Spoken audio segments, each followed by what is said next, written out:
Новая Россия начинается с 1812 года. Александр Иванович Герцен. В Санкт-Петербурге в Зимнем дворце находится военная галерея, посвященная Отечественной войне 1812 года. На ней представлены 332 портрета русских генералов. Однако, если внимательно присмотреться к представленным генералам, то можно заметить, что почти у половины из них фамилии английские, немецкие и даже французские. Фамилии эти выделены желтым цветом.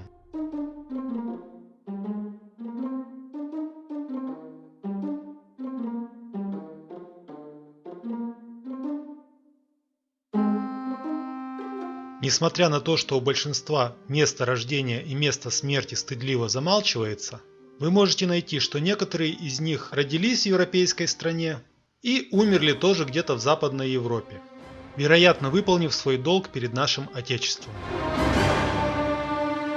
На этой картине представлены генералы-герои войны 1812 года, которые особо отличились. На груди у всех у них висят ордена. И помимо российских наград, также присутствуют европейские награды. Давайте рассмотрим эти награды более подробно. Генерал от инфантерии Петр Иванович Багратион.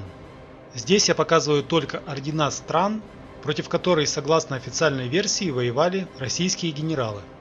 У Багратиона мы видим один орден австрийский и два прусских. При этом орден Черного Орла являлся рыцарским орденом. То есть, по сути, Багратион поклялся в служении верности и чести рыцарскому ордену Пруссии. Как же он после этого пошел воевать против прусского короля? Генерал от кавалерии Матвей Иванович Платов. У него два ордена австрийских и два прусских. Также являлся рыцарем прусского королевского дома. Генерал-фельдмаршал Михаил Илларионович Голенищев-Кутузов-Смоленский. Европейских наград у него немного, один австрийский орден и два прусских. Но при этом он также являлся рыцарем прусского королевского дома. Обратите внимание, некоторые из этих наград мы можем наблюдать на груди у Кутузова. Несмотря на то, что согласно официальной версии Россия воевала с Францией и такие страны как Пруссия и Австрия были союзниками Франции и также принимали участие в военных действиях против России, генералы для портрета не постеснялись надеть ордена этих стран.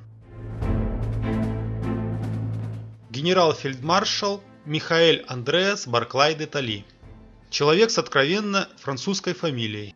До 24 августа 1812 года занимал должность военного министра Российской империи. У него помимо прусских и австрийских орденов также есть два французских ордена. И при этом у него был орден Святого Людовика. Таким образом, Барклай де Толли был французским рыцарем. Генерал от инфантерии Михаил Андреевич Милорадович. У него также имеются австрийские и прусские ордена, но при этом он также являлся рыцарем прусского королевского дома. Император Всероссийский, царь польский, великий князь финляндский, протектор Мальтийского ордена Александр I Павлович. Иностранных наград у него больше, чем у других генералов. Хочется отметить, что у него было два рыцарских французских ордена, среди которых у него был орден Святого Духа, который вручался высшей знати и духовенству. В комментариях к первой части фильма я получил несколько упреков о том, что не рассмотрел документы и рукописи, относящиеся к Первой Отечественной войне. Как оказалось, Российская государственная библиотека сделали целый сайт, посвященный войне 1812 года. Также здесь есть раздел рукописей, которые представлены в формате PDF, и несмотря на то, что эти документы оцифрованы, они не видны в общем поиске. Документов здесь не так много, и я зачитаю наиболее значимые из них. Вы всегда можете зайти на этот сайт и сами почитать эти документы. Манифест императора Александра I от 25 июня 1812 года. Манифест этот был выпущен в связи с началом войны. Манифест написан рукой некоего Толстого Н.А. и подписан Александром I. Несмотря на то, что манифест был по сути обращением к армии, он написан почему-то на французском языке. А почему не на русском? Следующий документ. Указ обращения к войскам от 5 февраля 1813 года от Александра I. Написано, что документ представлен в переводе с русского языка на французском языке, в печатном виде. А где экземпляр на русском языке? Почему нам не показывают этот оригинал? Газета «Пчела» Генерального штаба русской армии, которая выходила в 1813 году. Представлена в рукописном виде и снова на французском языке. Вопрос, который я еще раз повторю: русской ли была та армия?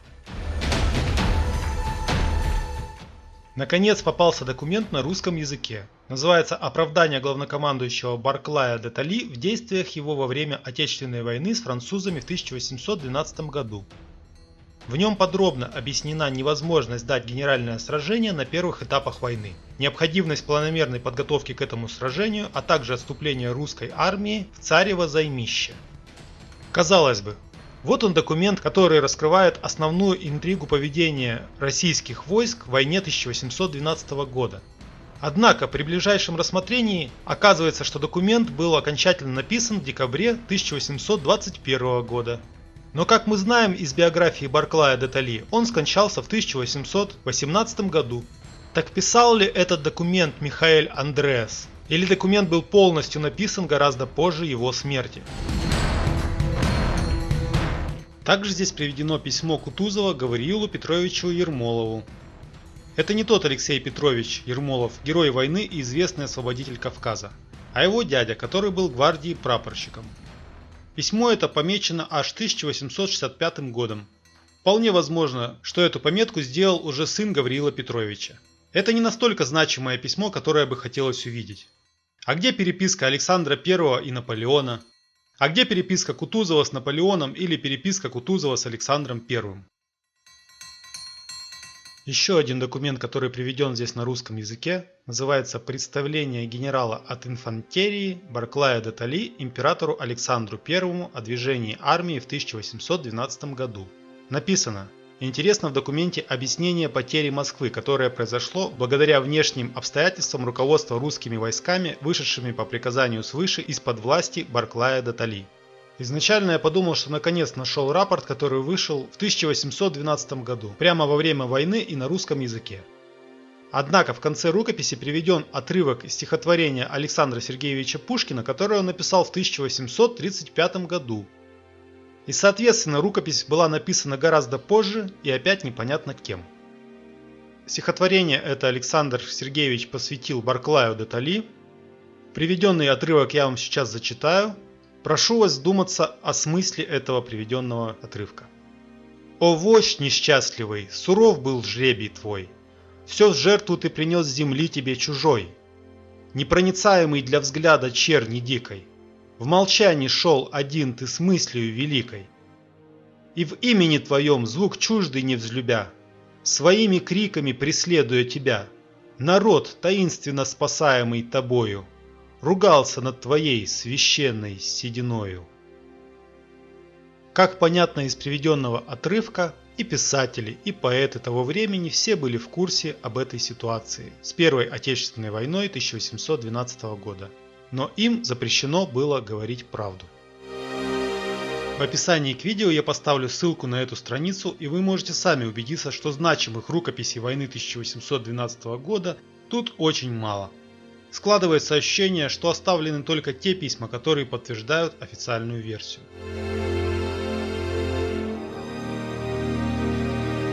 В первой части фильма «Война миров 1812» я показал схожесть формы армии Наполеона и Александра I. В комментариях к фильму даже оппоненты признали, что цвет формы не был отличительным знаком обеих армий. И это действительно так как это была единая форма единой имперской армии. Основная мысль была в том, что для того, чтобы не было очевидно, что армии воевали на одной стороне, гораздо позднее зеленый цвет мундира стали приписывать русским дивизиям, а синий – французам, прусакам, австрийцам, полякам и так далее. Приведу некоторые примеры. Вот картина боя 1812 года. Где русские, где французы, я думаю, ответ очевиден. Русские в зеленой форме. Вот еще пример. Это табло операций Великой армии 21 августа 1812 года. Войска обозначены зеленым и синим цветом. Очевидно, что цвета выбраны не случайно. Карта, которую я уже показывал, план битв при селе Бородино. Опять мы видим синий цвет войск, это французы, и российские войска зеленого цвета. Очевидно, что цвета войск были выбраны по цветам мундиров, по которым впоследствии было принято разделять войска. И примеры эти можно продолжать и дальше.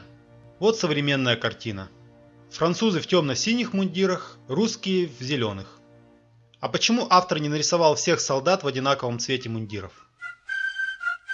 Это изображение конного егеря в парадной форме, который к нам повернут практически спиной. К какой армии принадлежит этот солдат? К французской или к российской? На самом деле этот егерь принадлежит к французской армии, несмотря на то, что мундир зеленого цвета. Так как с такой схожестью формы можно было воевать друг против друга? Французская армия до 1812 года была одета в мундиры старого образца, синего цвета. Этот мундир представлял собой сюртук с длинными фалдами, застегивавшийся до середины груди, что открывало жилет, надетый на военнослужащего. Весной 1812 года указом императора во французской армии был введен мундир нового образца, зеленого цвета. Это была куртка, застегивавшаяся до талии и полностью скрывавшая жилет. Фалды этого мундира были на 22 см короче, чем у мундира старого образца.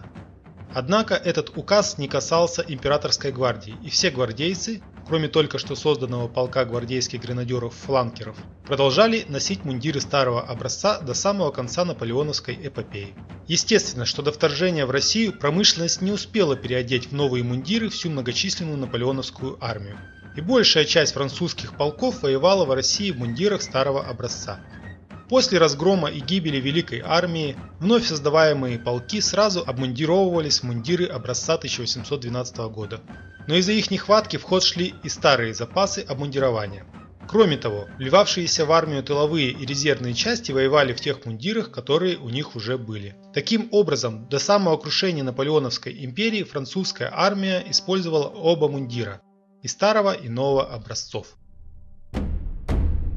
Также я нашел такое изображение российской формы с описанием на французском языке. Влево вверху изображен егерь в достаточно необычном головном уборе. Эта шляпа не характерна для российских войск. Однако именно такие головные уборы использовались в войне 1812 года в Северной Америке. Война 1812 года оставила после себя памятники, которые подтверждают версию того, что российские войска воевали вместе с французскими войсками на одной стороне. Под Смоленском установлен памятник генералу-майору Антону де Скалону, который погиб во время защиты Смоленска, согласно официальной версии. Написано, что генерал похоронен французами 8 марта 1812 года в Королевском бастионе в присутствии императора Наполеона со всеми воинскими почестями. Судя по всему, Наполеон узнал, что у генерала французская фамилия, и решил похоронить его в своем личном присутствии. Недалеко от усадьбы Большие Вяземы находится памятник, на котором написана довольно странная надпись. Написано, что памятник был возведен в память остановки русской и французской армии в августе 1812 года. Могила Кутузова в Казанском соборе. Могила увенчана французским орлом, который водружен на икону. Согласно легенде, именно этой иконе молился Михаил Илларионович. Слева и справа от могилы расположены не российские флаги, под которыми он воевал, а французские флаги, увенчанные французским орлом. Официально принято считать, что это трофейные флаги.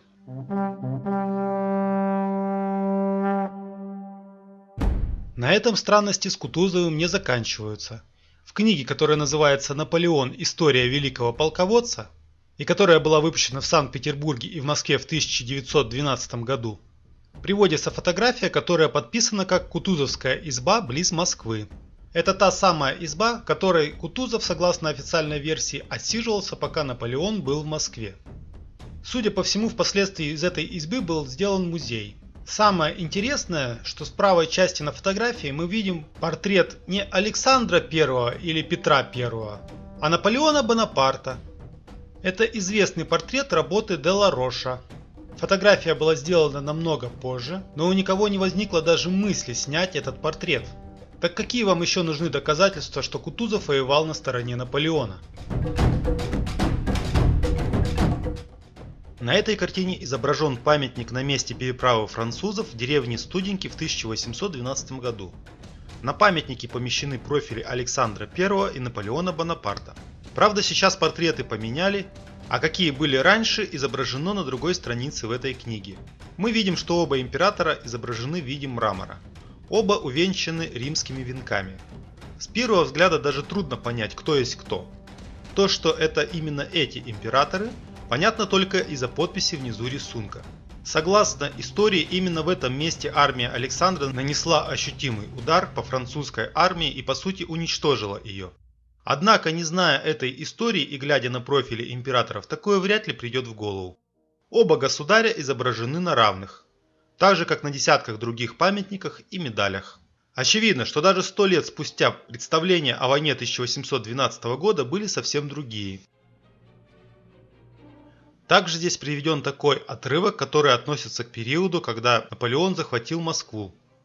Написано: Александр I не начинал переговоров о мире. Наполеон сам написал письмо царю, высказывая свою печаль по поводу пожара Москвы. Письмо осталось без ответа. Русский царь давно уже положился на волю провидения. Он не слушал советов генералов и только повторял: «Все это рука Всевышнего». Он всецело отдался судьбе и только говорил: «Наполеон или я? Мы вместе не можем царствовать». Зачем вообще это было сказано? Неужели Наполеон и Александр не могли поделить власть? Также в этой книге приведена иллюстрация достаточно интересной картины. Подписано: Александр I представляет Наполеону башкиров, калмыков и других инородцев русской армии 7 июля 1807 года.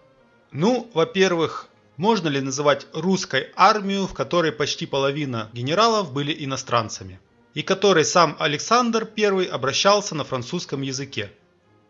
Если на этой картине Александр действительно представлял Наполеону башкиров, калмыков, казаков и так далее, то почему он стоит на другой стороне? И еще один момент. Сразу бросается в глаза, что представленные инородцы стоят в головных уборах, так же как Наполеон и Александр I. Остальные офицеры стоят без головных уборов. Если все эти, как сказано, инородцы действительно служили в русской армии, то почему они не обнажили голов в присутствии верховного правителя? Поэтому, глядя на эту картину, можно сделать вывод, что встречались персоны одинакового ранга.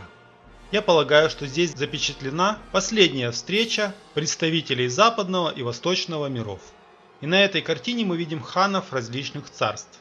Судя по всему, стороны не пришли к какому-то соглашению, и в этот же день Александр I заключил Тильзитский мир с Наполеоном. И спустя 5 лет началась война.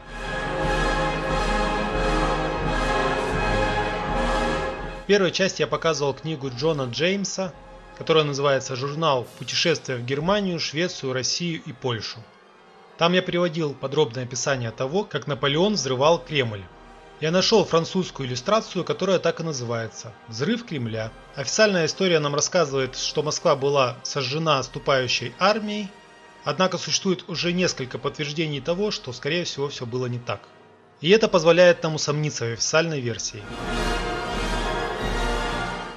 Действительно ли Кремль был взорван? Есть ли еще какие-то подтверждения этого факта?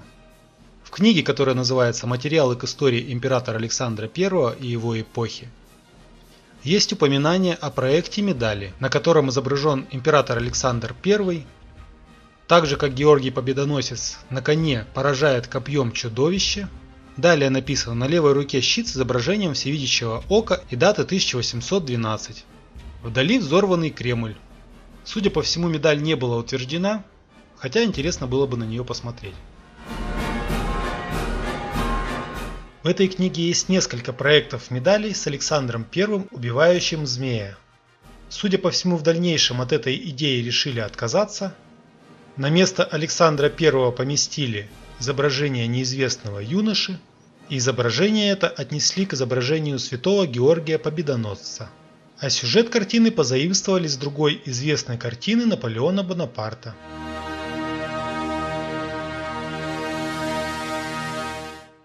Что же так пытался уничтожить Наполеон в Москве?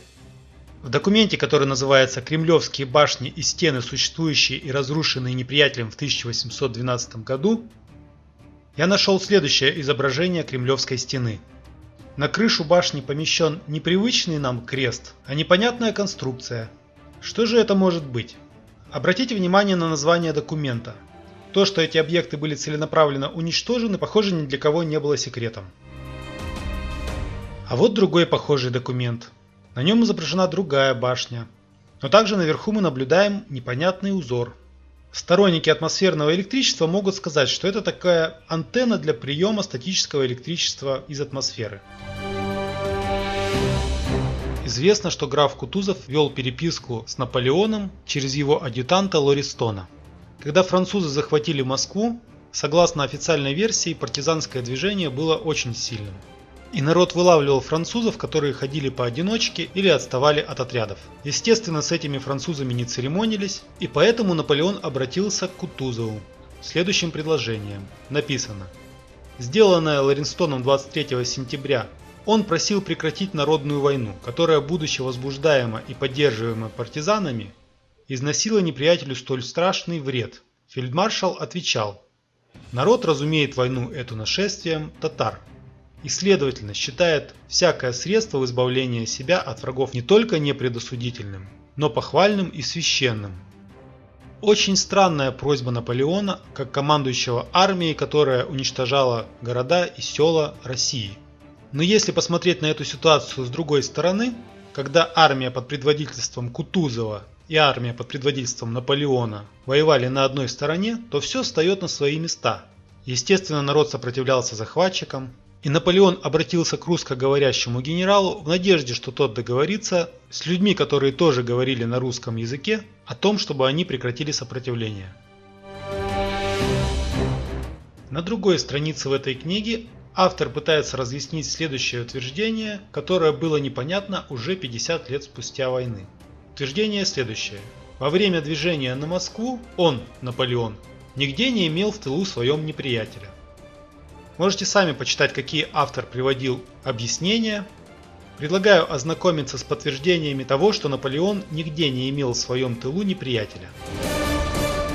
Во французской газете, которая так и называлась «Журнал империи», и которая описывала события войны на Востоке, я нашел следующую заметку. Все флаги, которые были взяты русскими в разных войнах у турок, а также статистическая информация, которую взяли в Кремле, была отправлена в Париж. Вот так просто ценную информацию отправили в тыл. Но здесь возникает резонный вопрос. Что ценного было в этой информации? Флаги, статистика. Вполне возможно, это были ценные свидетели настоящего прошлого Москвы. Практически все картины, которые изображают поход Наполеона в Москву, показывают Наполеона не иначе, как верхом на коне, подтверждая, что это был военный поход в общем понимании. Однако в Парижском музее хранится экземпляр кареты, на которой Наполеон ездил в Москву и обратно. Очень жаль, что в музее не уточняется, сколько раз Наполеон ездил в Москву и обратно на этой повозке.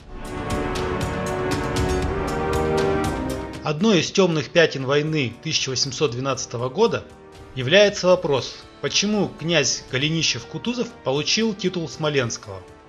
В книге, которая называется «Изображение военных действий 1812 года», сочинение приписывают Барклаю де Толли, приведен указ с текстом на пожалование этого титула. Написано следующее. В память незабвенных заслуг нашего генерал-фельдмаршала князя Голенищева-Кутузова, доведшего многочисленные неприятельские войска искусными движениями своими и многократными победами до совершенного истощения, истребления и бегства. Особливо же за нанесение в окрестностях Смоленска сильное врагу поражение, за которым последовало освобождение сего знаменитого града и поспешное преследуемых неприятелей из России, удаление, жалуемый ему титул Смоленского. Очевидно, что здесь имеется в виду сражение под Красным, которое произошло с 15 по 18 ноября 1812 года. Однако сражение это происходило в 45 километрах от Смоленска, и согласно официальной версии, отступающая французская армия не сильно-то защищала город. Так о каком освобождении может идти речь, и за такую заслугу пожалован титул Смоленского? С тем же успехом можно было пожаловать титул Бородинского или Московского. Очевидно, что этот титул у Кутузова был, и официальная версия просто пытается как-то объяснить этот факт. На этой же странице описана причина, по которой Кутузов получил орден святого великомученика и победоносца Георгия первого класса. Написано: «Ослужив божественную литургию, признательный монарх со всей своей свитою, пришед генерал-фельдмаршалу князю Голенищеву Кутузову Смоленскому, изволил пожаловать его за знаменитые подвиги, оказанные им освобождением России от позорного ига иноплеменников, кавалером военного ордена святого великомученика и победоносца Георгия первого класса». Позорным игом всегда в России называли то, что впоследствии назвали монголо-татарским игом. Сравнивать поход французского войска по Смоленской дороге более чем нелепо. Тем более, что Наполеон никакого ига установить еще не успел. Я думаю, с этим мало кто будет спорить. Но согласно этой заметке, ига в России действительно рухнула только в 1812 году.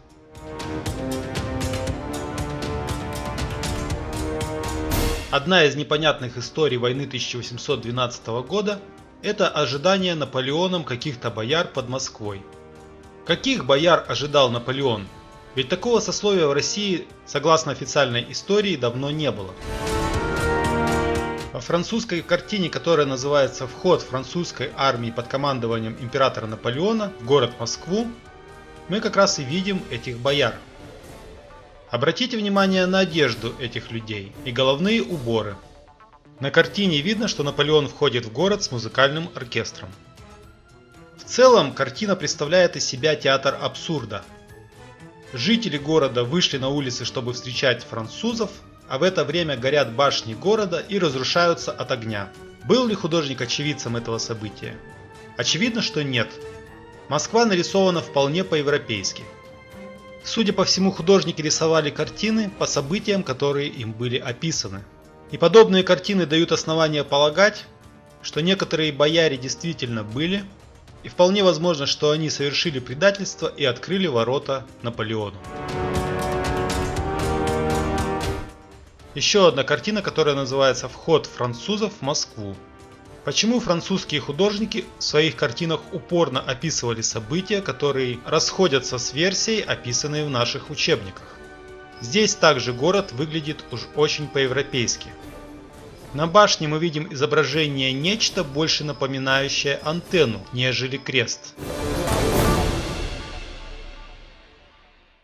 В 1869 году французский картограф и исследователь Чарльз Жозеф Минард нарисовал такую карту уменьшения численности войска Великой Армии, которая до сих пор вызывает много споров.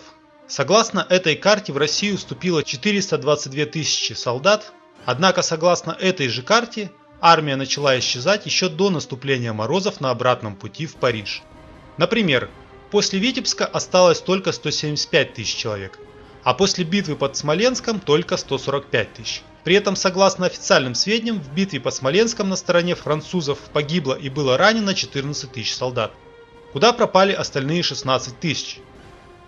После битвы под Смоленском, согласно этой карте, Наполеон потерял 2/3 своего войска. Как при этом можно было двигаться дальше, вглубь противника? До Москвы дошло всего 100 тысяч человек, то есть меньше 1/4 войска. Карта Минарда дает основание заявить, что армия Наполеона растворилась в России. Давайте посмотрим, есть ли какие-либо подтверждения того, что это может быть правдой. В книге, которая называется «Исторические очерки и статьи, относящиеся к 1812 году», которая была выпущена к столетию войны, автор приводит описание встречи последнего из ветеранов Великой Армии. Рассказывается о неком поручике Николае Андреевиче Савине, который вместе с Наполеоном участвовал в египетской кампании, а в 1812 году пришел вместе с Великой Армией в Россию. Написано, что на обратном пути под Березино его отряд был разбит и он был захвачен казаками, от линчевания которых спас сам Платов. С тех пор он остался в России, и Россия стала ему вторым домом. Но при этом он осел почему-то не где-то под Днепром, а в Саратове. И этот факт еще раз подтверждает версию о том, что Наполеон все-таки дошел до Волги. Умер Николас Андреас Савен в 1894 году в возрасте 126 лет. Конечно, здесь берет определенное сомнение того, что этот солдат мог прожить так долго. И скорее всего он участвовал в Крымской войне, в которой, как известно, тоже был Наполеон, но третий. Но это уже немного другая история, почему спустя 100 лет пытались найти ветеранов войны 1812 года. На Урале существуют деревни, которые носят названия европейских столиц – Парижа, Берлина, Лейпцига, Шерманпенауза и других городов. В деревне Париж даже есть собственная Эйфелева башня. Эти названия были даны казаками, которые принимали участие в войнах 1799, а также в войнах с 1813 по 1814 года, и которые были отправлены служить в Западную Сибирь. Могли ли эти казаки быть французами? На этой картине изображено зачисление в казаки пленных поляков армии Наполеона 1813 года. Рисунок Карамзина изображает момент прибытия пленных поляков в Омск после того, как они, уже разверстанные по казачьим полкам, под наблюдением сибирского войска казачьего ротмистера Исаула Набокова, один по одному переодеваются в казачьи мундиры.